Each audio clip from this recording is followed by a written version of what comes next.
저는 이번에 이제 세운북서에서 나온 코로나 예배 전쟁의 저자 안재경 목사입니다. 경기도 남양주시에서 온생명교회를 목회하고 있습니다. 그 전에 세운북서에서 직분자반이라는 작년에 이제 책을 펴낸 바 있고, 또 그슬로 올라가 보면 이제 예배 무엇이든 물어보세요 라는 이제 책을 이제 카툰과 더불어서 예배에 대한 궁금증들을 이제 질문으로 받고 거기에 이제 답을 한 책을 또 이미 펴낸 바 있습니다. 그래서 세운 목사하고는 이제 오래된 친구라고도 할 수 있습니다.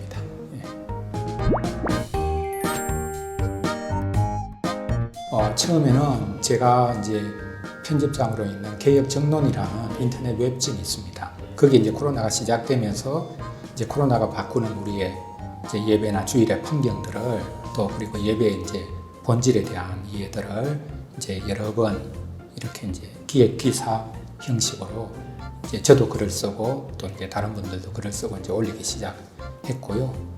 그래서 이제 그 글이 이제 1차적으로 이제 기본 자료가 되었고, 그 다음에는 이제 예배를 드리지 못하면서, 이제 쉽게 말하면 이제 현장에서 예배당에서 예배를 하지 못하면서 이제 저희들은 이제 가정 경건회로 완전히 전환을 했습니다.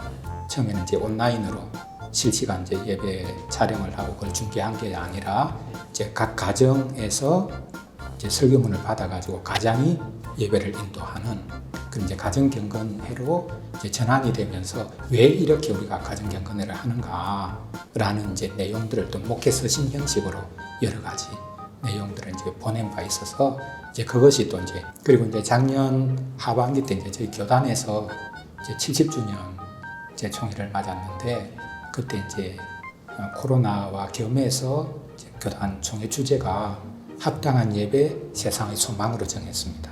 그래서 이제 과연 합당한 예배가 무엇인가, 그것은 이제 저희 교단지에서 좀 연재를 부탁을 해가지고 제가 쭉 이 세 가지가 이제 모여져서 이제 이 책을 이제 이루게 된 것이죠.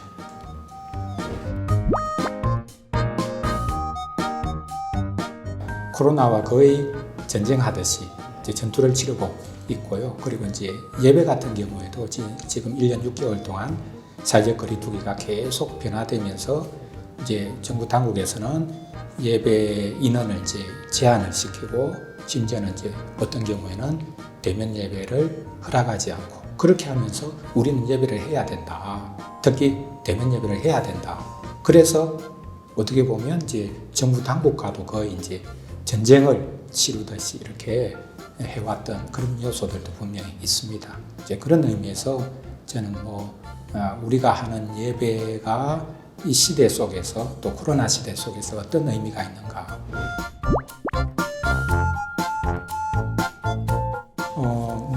제가 질문하고 답하는 형식을 좋아하고요. 교회에서 이제 우리 자녀들, 또 이제 입교를 앞두고 있는 우리 청소년들에게 가르칠 때도 이제 교리문답을 주 텍스트로 하거든요.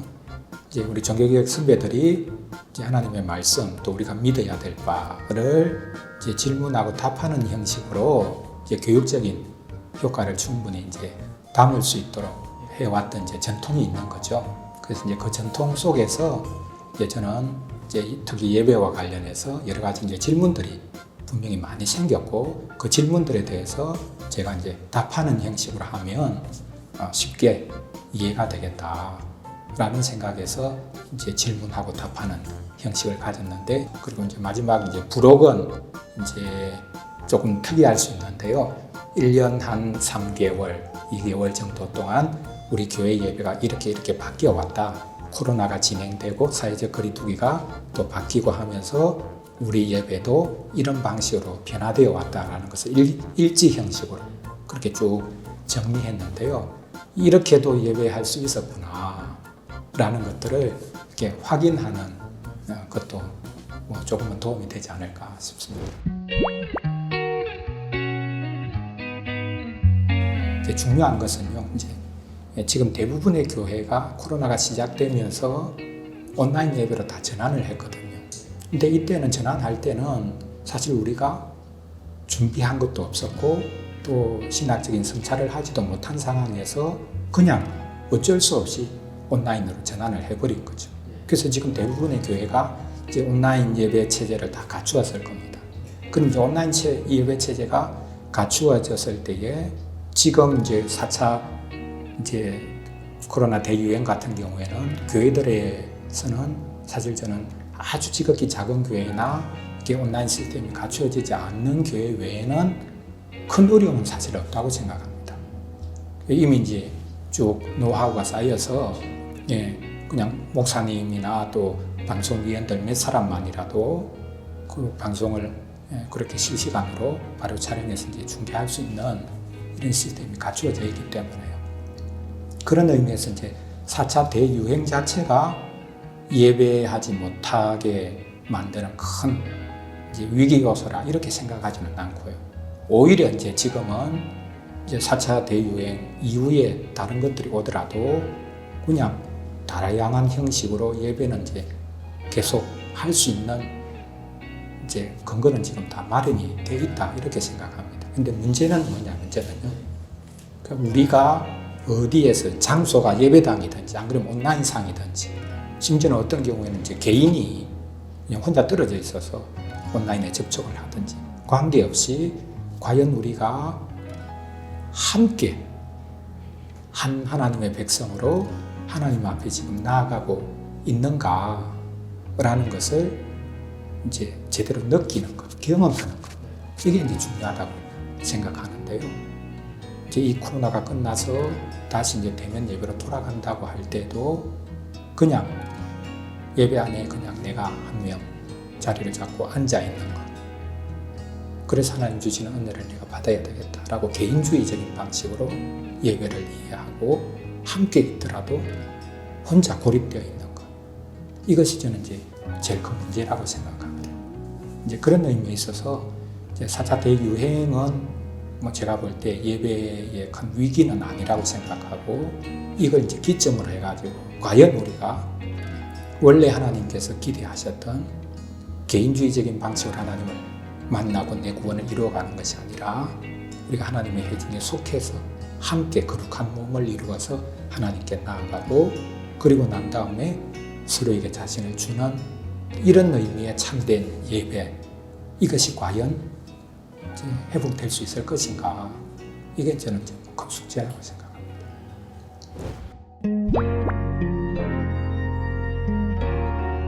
이제 올 연말 되면 이제 어느 정도는 코로나가 좀 진정이 된다라고 할 때 이제 예전의 일상을 어느 정도 회복한다. 그리고 예전에 이제 주일 풍경이나 예배 풍경 모습으로 어느 정도 회복된다라고 할 때에 저는 이제 제일 크게 염려되는 것은 뭐 가장 현실적인 문제인데요. 온라인 예배에 익숙해진 청년들이나 교인들이 이제 현장 예배당에서 주일날 예배드리는 자리로 복귀하지 못하는 분들이 이제 분명히 있을 겁니다. 이제 그런 분들은 그럼 어떻게 해야 될 거냐? 그러면 이제 그때는 이 예배당에서 예배를 실제로 드리면서 그걸 또 다시 모든 교회들이 중계한다고 할 때에 그걸 이제 끊기는 힘들 것 같거든요. 이미 시작됐기 때문에 이건 이제 두 가지가 이제 병행이 되는 상황으로 가지 않을까. 그러면은 병행이 되면 결국은 온라인 예배로 만족하고 거기에서 이제 하는 예배가 그냥 현장에서 예배하는 것과 다르지 않다라고 생각하면서 이제 거기에 어떻게 보면 가상의 세계, 온라인 세계, 온라인 예배에 계속 남아있을 분들이 이제 있다는 거죠. 그럼 그런 분들은 어떻게 할 거냐? 그것도 그냥 예배하는 거니까 그냥 놓아둘 거냐? 그래서 과감하게 현장 예배만을 고수하기는 어려울 것 같고 온라인 예배가 진행이 분명히 어떤 형식으로든지 지금처럼 유지가 된다고 할 때는 또 여러 가지 어려움들이 그게 분명히 있는 거죠. 이것에 대한 이제 준비라고나 할까요? 그래서 이제 제 생각에는 한편으로는 이 온라인 예배의 장점이 분명히 있고 하나님께서 과학기술을 통해서 코로나 시기에 대면으로 예배를 못할 때에 이제 온라인으로 예배할 수 있도록 해주신 것에 대해서 우리는 참 감사를 해야 된다고 생각합니다. 계속 불평만 할 거 아니라 왜 대면 예배 못하게 하냐 이렇게만 이제 불평하기보다는 그럼에도 불구하고 그 가상의 세계를 이제 실제 세계보다 훨씬 더 생생하게 느끼는 청소년들을 어떻게 실제 예배 자리로 불러올 수 있을까? 지금까지 우리 이제 기독교 신앙이라는 것은 소위 말해서 좀 우리는 영적이어야 된다. 이런 방식으로 우리의 신앙이라는 것이 현실과 유리된 어떤 우리의 생각 속에서 또 우리의 내면적인 그런 변화나 가치 이런 것으로만 생각했던 것이 이 코로나를 통해서 한편으로는 하나님께서 깨우침을 주신 것 같아요. 그건 뭐냐면 우리 인간은 몸을 가진 존재다. 그래서 이제 이 몸에 대한 이해를 예배도 우리의 몸이 거기에 있어서 몸끼리 서로 부딪히고 특히 이제 성찬 같은 경우에도 같이 한 떡에 한 잔에 참여를 하고 그래서 우리가 한 몸을 이룬다. 이런 것을 깊이 느끼고 경험하도록 해주는 것 이것이 이제 우리에게 주어진 숙제이기 때문에 이걸 이제 끊임없이 강조하고 그 자리로 저는 불러내야 된다고 생각합니다. 이제 그래서 주일이 그냥 형식적으로 뭐 예배하고 지나가는 날이 아니라 주일을 통해서 훈련받은 것을 가지고 이 세상에서 직접 살아갈 수 있는 이제 힘이나 또한 지혜나 근거를 이제 마련해 줘야 된다고 생각하거든요. 이제 그런 의미에서 저는 이제는 뭐 장소 같은 것은 필요 없고 온라인이 있으니까 얼마든지 온라인 상에서 예배하고 또 뭐 메타버스라는 것도 이제 생겨나가지고 뭐 우리 아바타가 이제 뭐 메타버스 안에서 예배도 할 수 있고 뭐 충분히 많은 것들을 경험할 수 있다라고 생각하는 것 그것은 좀 지나치게 과장된 생각이 아닐까.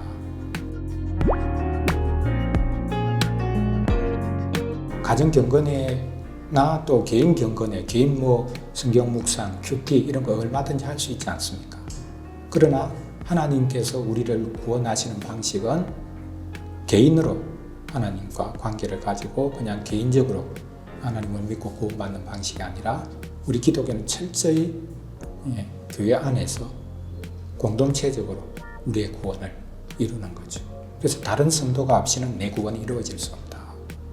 이게 또 사회생활로 분명히 나타나는 거죠. 하나님이 삼위 하나님이시기 때문에 서로 교제하는 하나님이시고 그래서 예배가 그 교제를 가장 분명하게 드러내주는 것이고 그래서 예배한 사람은 이 세상에서 다른 사람들과 더불어 살아갈 수 있는 사람, 다른 사람들에게 자신을 내어줄 수 있는 사람이 되는 거죠. 이제 거기에 예배가 딱 자리 잡고 있는 거죠.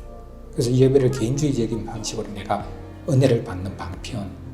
그래서 목사님이 설교 잘 해주셔야 되고, 그래서 설교를 잘 하시면 내가 은혜 받았다.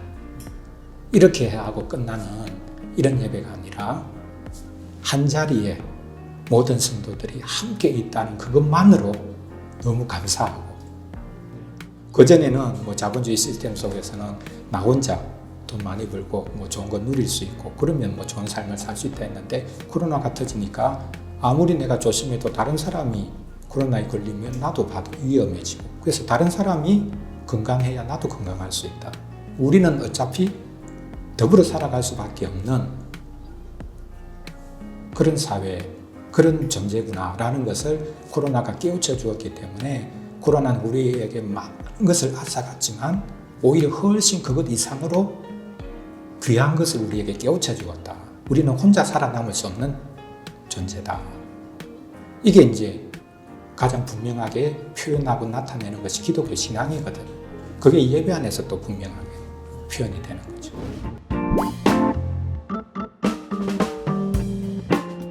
예, 뭐 최근 뭐 여러 가지 좀 구상은 많이 하고 또 원고가 어느 정도 이제 마무리되어 있는 것들도 있는데요. 뭐 저는 뭐 예배에 대해서 어쨌든 관심이 이제 많이 있으니까 예전에 이제 예배 순서를 해설한 책을 냈는데 그게 이제 절판이 돼가지고 그걸 좀 새롭게 지금 그것을 이제 다시 이제 다듬어서 이제 내보려고 하는 이제 마음이 있고요. 그리고 이제 시험 북서에 이미 이제 넘어가 있는데 이제 이제 우리 기독교의 본질적인 내용들을 이제 잘 소개하는 이제 12가지 주제를 가지고요. 이제 소개하는 이제 그런 소책자 시리즈 이제 기독교가 무엇인가라는 것을 이제 간단한 방식으로 이제 소개하는 이제 그런 시리즈 이제 원고가 이제 넘어가 있고요. 그리고 저는 뭐 설교하는 사람이니까 지속적으로 이제 성경 본문을 잘 설교해서 교인들에게 영적인 양식을 공급해야 되니까 그 이제 주제별로 책별로 이제 그렇게 했던 것들을 좀 모아서 언젠가는 좀 정리를 해서 내보려고 하는 그런 마음이 이제 있기는 하죠. 예. 예.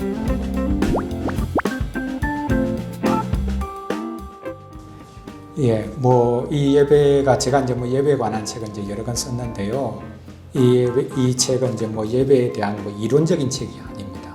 사실 코로나 시대에 우리의 예배의 이제 근본적인 부분들을 붙잡고 이제 실험한 이제 그 고민들을 이제 풀어낸 거기 때문에 예배에 대한 본질 또 예배에 대한 이해들을 그렇게 새롭게 할 수 있는 책이라고 이제 저는 생각을 합니다. 이제 그런 의미에서 이 책이 많은 도움이 되지 않을까.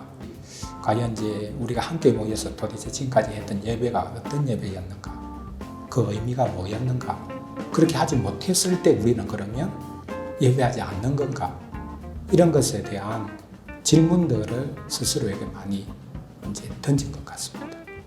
그게 이제 저는 오히려 참 감사한 일이 아닌가. 지극히 당연하게 또 어떻게 보면 뭐 그냥 자연스럽게 하는 것이 예배였는데 이 예배라는 것이 당연한 게 아니구나. 하나님께서 우리에게 정말 은혜를 베풀어 주셔야 예배 자리에 우리가 나아갈 수 있고 예배할 수 있다. 그런 의미에서 예배를 어떻게 보면 조금 이제 거리를 띄워서 볼 수 있게 된 것. 그래서 오히려 더 예배의 자리를 간절히 이제 사모하게 된 것. 이게 이제 제일 큰 감사의 시간들이 아닌가라는 생각이 들어집니다. 아무것도 모르고 지금까지 이제 어떻게 보면 예배해 왔다면 예배를 통해서 모든 것들을 길어낼 수 있는, 예배를 통해서 하나님이 주시는 은혜들을 온전히 누리고 또 이 땅 가운데서 우리의 삶 자체가 이제 예배하는 삶이 될 수 있는 이제 그런 촉발점을 불러일으킬 수 있는 책이 될 수도 있겠습니다.